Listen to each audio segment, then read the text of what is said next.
कुछ चीजें जितनी क्यूट लगती हैं उतनी ही खतरनाक निकलती हैं। जैसे ये फिश देखो, पानी में तैरता सॉफ्ट सा बॉल, जैसे किसी ने समुंदर में बलून छोड़ दिया हो। लेकिन एक गलत बाइट और गेम ओवर। ये है पफर फिश, समुंदर की सबसे रिस्की, रेयर और थ्रिल भरी डिश, जहां हर प्लेट में लग्जरी भी और मौत का साया भी। Fishing risky start. समुंदर में बाकी फिश आराम से तैर रही होती है और एक छोटी बोट दूर निकलती है मछलियां पकड़ने के लिए। उस पर फिशरमैन जानता है आज जो पकड़ेगा वो सिर्फ फिश नहीं बल्कि एक किस्मत है।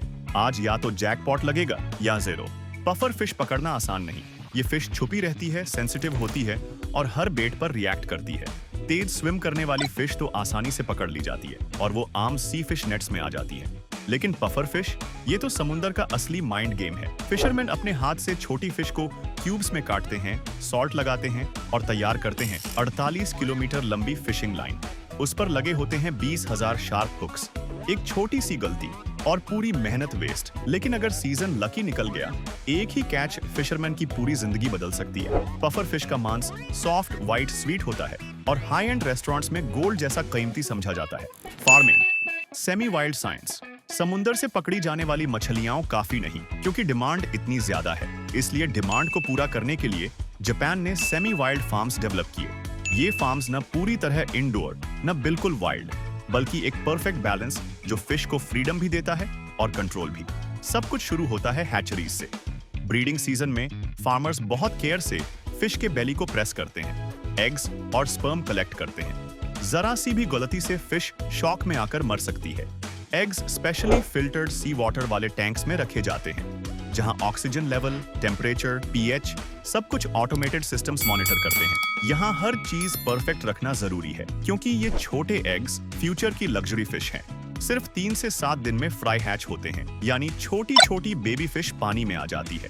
फिर इन बेबी फिश को नर्सरी टैंक्स में शिफ्ट कर दिया जाता है, जो बिल्कुल छोटे पानी के होटल्स जैसे होते हैं। सेफ, क्लीन, हर चीज परफेक्ट कंट्रोल में। इनका डाइट भी 5 स्टार मेनू जैसा होता है। Plankton, nutrient rich micro pellets और सी फूड फीड। क्योंकि पफर फिश आसानी से सब नहीं खाती, हर चीज केयरफुली सिलेक्ट होती है। गलत खाना देने पर इनकी ग्रोथ रुक जाती है। 4 महीने बाद ये क्यूट पफर्स मूव करती हैं ऑफशोर सी केजेस में।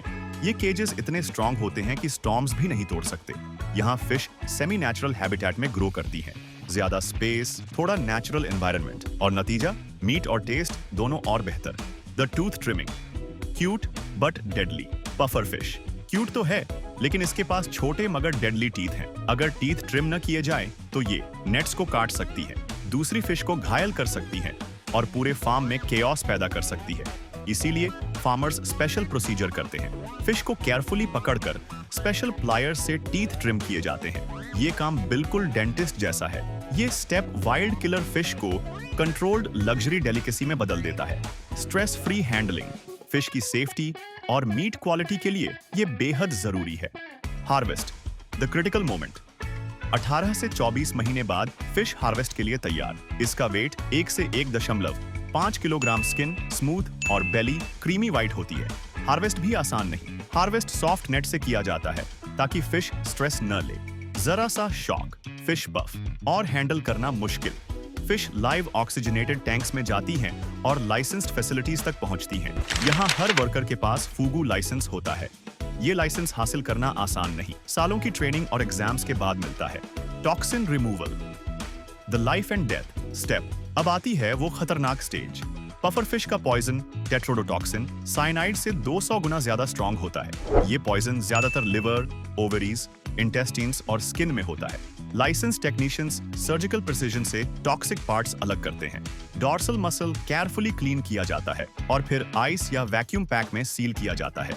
टॉक्सिक वेस्ट सिक्योरली इंसिनरेटेड ताकि एनवायरनमेंट भी सेफ रहे। Luxury on the plate. अब ये मीट हाई एंड रेस्टोरेंट्स में जाता है।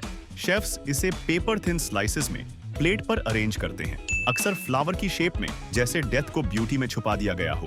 लेकिन याद रहे, एक रॉन्ग कट, एक छोटी सी मिस्टेक और ये आर्ट डेडली बन सकती है। फिर भी लोग क्यों खाते हैं? थ्रिल, ट्रेडिशन या ये कहने का feel, I ated death and survived. तो ये थी स्टोरी इस innocent looking but deadly fish की। समुंदर का खतरा, इंसान की हिम्मत, साइंस की प्रिसीजन और कल्चर का प्राइड।